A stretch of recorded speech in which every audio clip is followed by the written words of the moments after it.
Para personas inquietas, Capital Radio. El remate, con Miguel Ángel González Suárez. Bueno, ya tenemos con nosotros al doctor Vladimiro Rodríguez Brito. Doctor, buenos días. Sí, señor, buenos días. ¿Cómo son los días? ¿Cómo están las cosas? Bueno, por ahí hay viento, nos están anunciando viento y lluvia, pero hay una tempestad más fuerte que esta, que es la que estamos hablando de el tema del coste de la energía, en un territorio que tenemos unas demandas y nos hemos olvidado de una actividad que es la actividad agraria, y en estos momentos la coyuntura que se da en el mundo es muy seria. Ya. ¿Estás ampliamente preocupado, Vladimiro? Estoy preocupado porque vivir en Canarias, ya la población que vivimos en Canarias, con un campo empobrecido, que tiene sus limitaciones, no solo sus limitaciones físicas, sino sus limitaciones culturales, que es posiblemente el cuello de botella más importante que tenemos aquí, es la separación que hay entre nuestra población y la producción de la comida, la producción de alimentos, la gestión del territorio. Hemos urbanizado y hemos creado una cultura de sueño en un territorio que decíamos todos los días que mientras hubiera que la crisis, no nos creíamos lo de la crisis, o no nos creíamos que se podía volver otra vez a mirar para el campo. Y eso en un territorio como Canarias, con 2 millones y pico de personas, viendo lo que está en estos momentos hablando de las facturas del petróleo, de que estamos alimentándonos con productos que vienen desde Sudamérica hasta Asia. Tenemos hasta ajos de China o cebollas de Nueva Zelanda. Hay cosas extrañas aquí. Y eso era con petróleo barato en una coyuntura internacional que ahora se nos viene abajo de un día para otro y sin hablar con nosotros, sin contar con nadie.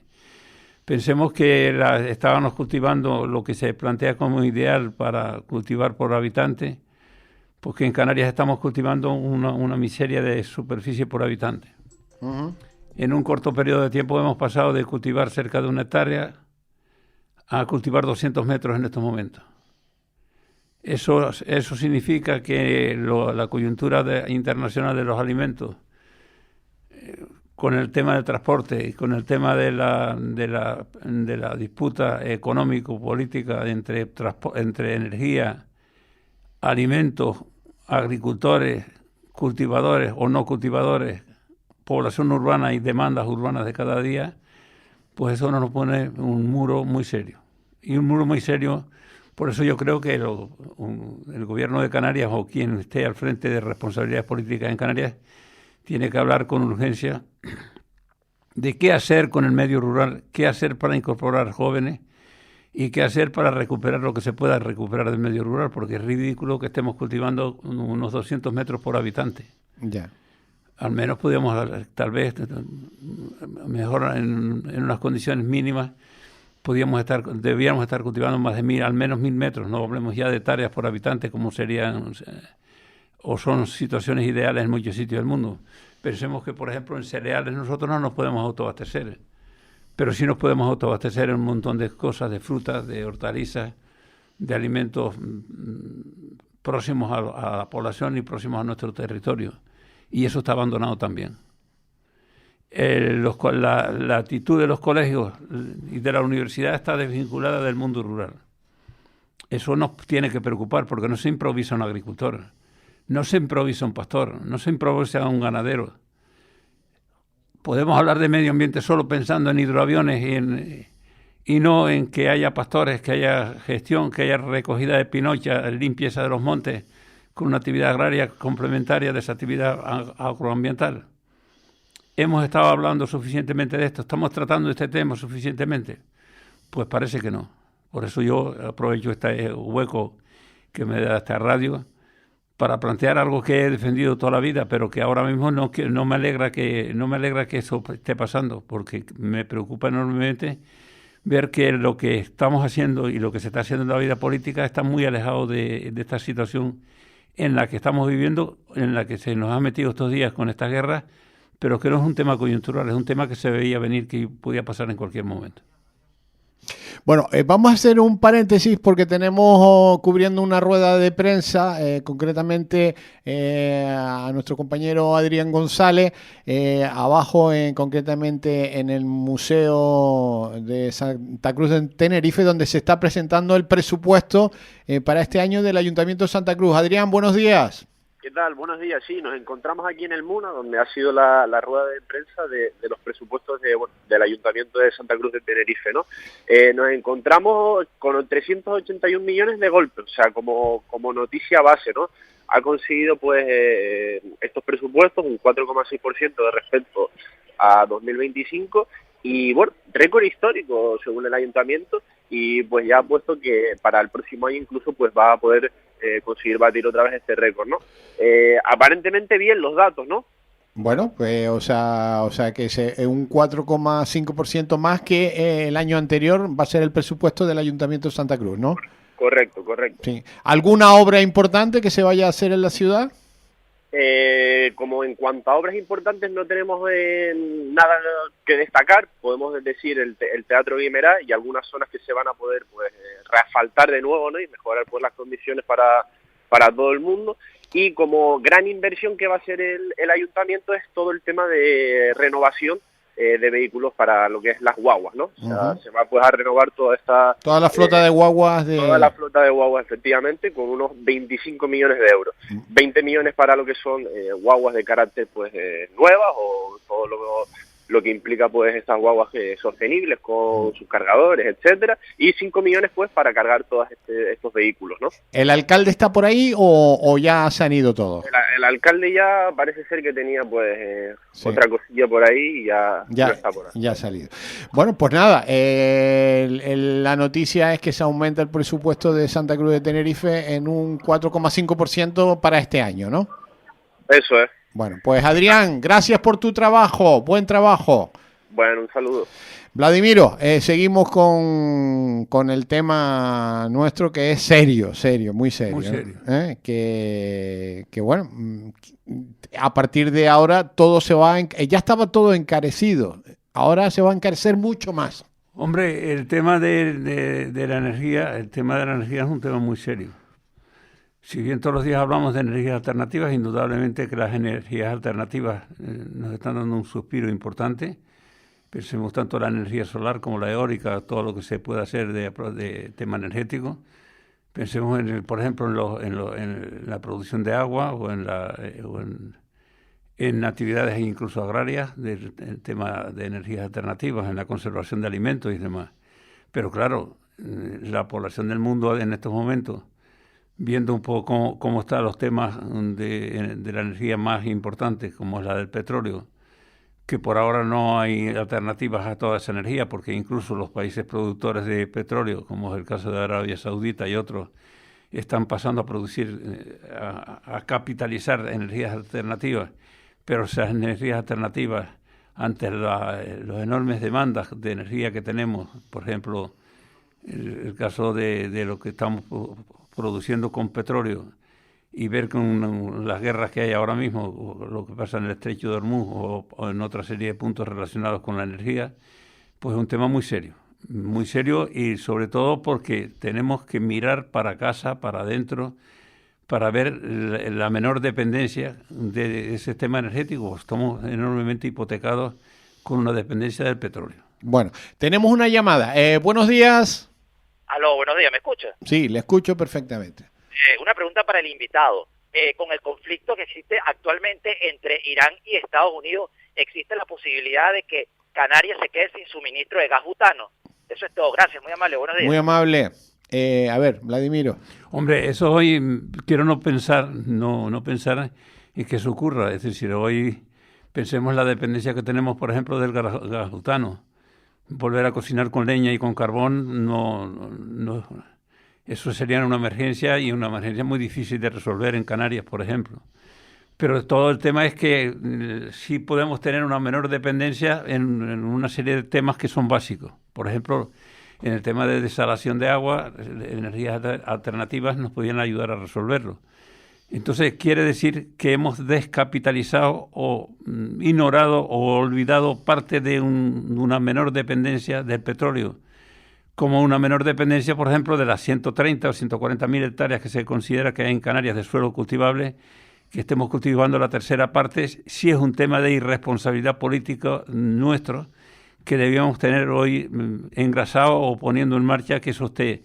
Y para eso necesitamos varios miles de agricultores con preparación, con vinculación, y para tener una vinculación necesita que tengan una alternativa económica, que no se sientan marginales como hasta ahora estamos marginando todo el sector productivo nuestro y en particular el tema de la agricultura. Bueno, este año lo vamos a recordar, 2026, Sí, sí. Va a ser esto es una fecha para la que yo creo que está reflexionando todo el mundo.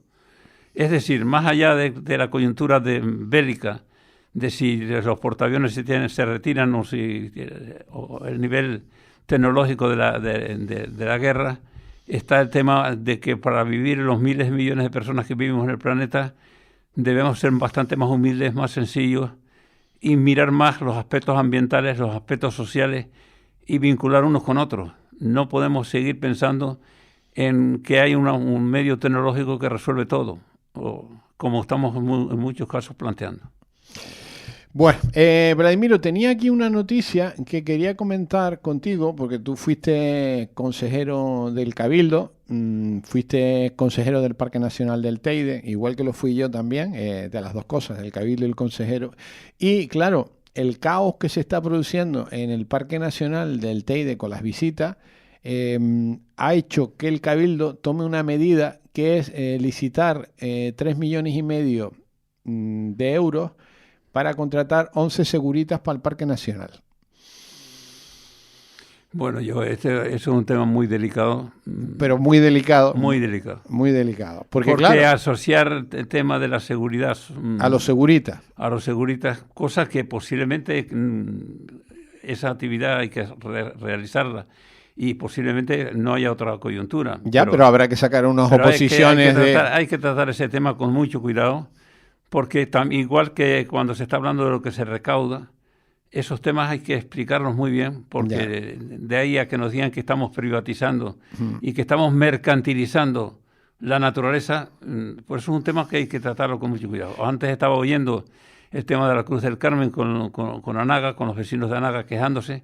Es decir, ahí entramos en cuál es el techo que esta isla tiene para turismo. La capacidad de carga. Y la capacidad de carga. Sí, pero qué modelo estamos planteando para el turismo que nos visita. Sí, pero de todas maneras... ¿De aluvión o un turismo pegado al suelo, pegado a la naturaleza, pegado a un plato de comida de la tierra?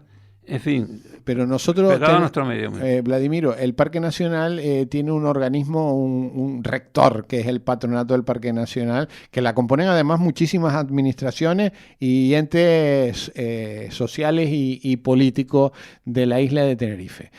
Está claro, porque tú has sido consejero y yo en 2 ocasiones he sido consejero del parque, que había que haber creado plaza para los guardas forestales en ese parque, pero no de ahora, sino de hace mucho tiempo. No se han creado las plazas, se han ido jubilando, no hay vigilancia en el parque. El parque tú puedes hacer a las 2 de la tarde lo que te dé la gana allí, porque no hay nadie vigilándote. ¿Tú crees que es lógico ahora contratar unos seguritas para vigilar una cosa tan seria como es un parque nacional? No, es un tema, yo no quiero... No quieres opinar de esto. No quiero opinar porque yo he tenido responsabilidades políticas y cuando he defendido algunos temas, por ejemplo, el caso de los muflones, cómo echaron a los pastores, que yo no estuve en esa época de cuando echaron a los pastores de las cañadas del Teide y los trataron como delincuentes y luego metieron los muflones o metieron los arroyos en La Palma. Es decir, aquí se han hecho cosas por la administración que desgraciadamente son lamentables. Por eso es un tema esto muy delicado. Claro que hay que tener unos vigilantes en el parque. Ya. Pero también habrá que ver cómo son esos vigilantes. Los contratamos por horas. ¿Es una pelea de la empresa privada y lo público? ¿O tenemos que hacer lo público y lo privado complementario, que funcione, que preste un servicio social y ambiental y que no sea solo hablar de dinero, de cuánto cuesta y cuánto cobramos? Esto es una explicación que no es fácil. Porque, claro, pasar por el parque y no ver a nadie en una sociedad de pícaros como la que estamos viviendo, donde hemos visto hasta los robos en los coches que aparcan por ahí arriba de los turistas, y el nivel de delincuentes que cada día va creciendo en esta sociedad, es un tema muy, muy serio, muy delicado, donde hay que tratarlo con el máximo cuidado. Yo no quiero entrar en un tema que tenga que ver con el mundo político de quién está con esas responsabilidades, más allá de que me caigan más simpáticos menos simpáticos. El tema es que no es fácil decir ahora mismo que metemos muflones arriba, están los muflones en las cañadas, y que para que haya retamas ahora tenemos que plantar unas retamas y vallarlas para defender a los muflones que los hemos introducido nosotros. Y que los hemos introducido nosotros por un capricho de unos señores, sea para cazar, o sea para deporte, o sea para boberías. Muchas veces majaderías de unos señores con responsabilidades políticas que no miran y no consultan. Por eso yo sigo creyendo que ahora mismo tenemos que crear, entre otras cosas, pastores. Pastores para entrar en el monte, pastores para limpiar los cortafuegos, pastores para que haya menos combustible para los incendios en esta isla. ¿Y eso cómo creamos esos pastores? ¿Se improvisa un pastor? Pues habrá que crear condiciones. Cuando hemos visto a este señor de la matanza que le obligan a vender las cabras y que no tiene dónde llevar sus cabras, indica lo mal que estamos haciendo las cosas, porque necesitamos que ese cabrero o varios pastores más tengan cabras, pasten, limpien caminos, limpien zonas de monte, limpien zonas con peligros de incendio, y no estamos hablando de eso. Por ejemplo, en todo el norte de Tenerife, fuera de los que tenemos en los barrancos de la Rotava, los Realejos, apenas nos quedan 2 o 3, el de Teno Alto, nos quedan apenas ganaderos. Y los que están maltratados. O queremos que vendan el queso a precios que no le cubren costes, o la leche, o la carne. Es decir, tenemos que acercarnos a que haya una actividad agraria, una actividad ambiental, y que eso no sea un tema mercantil.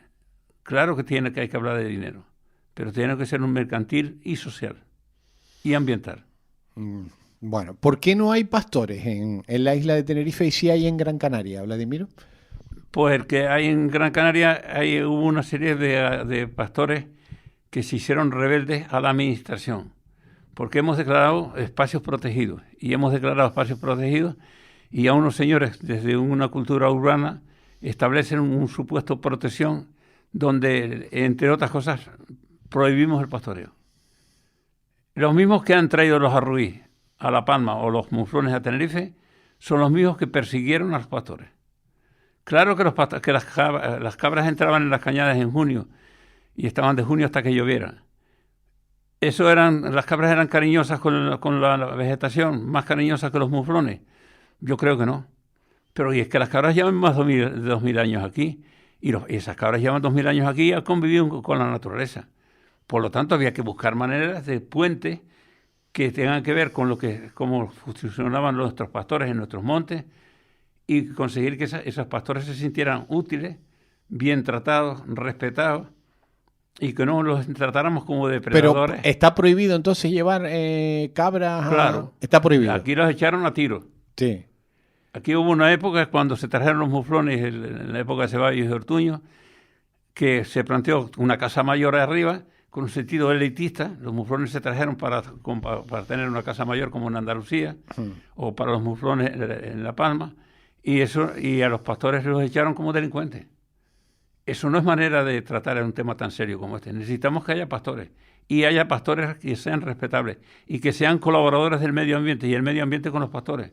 Y los ambientalistas que estemos en la administración o en la política, ser muy respetuosos con esos temas. Y si no hacemos eso, estamos haciendo las cosas mal. Ya. Pero estamos creando una cultura de resolver esto con escopetas o con represión o con medios policíacos.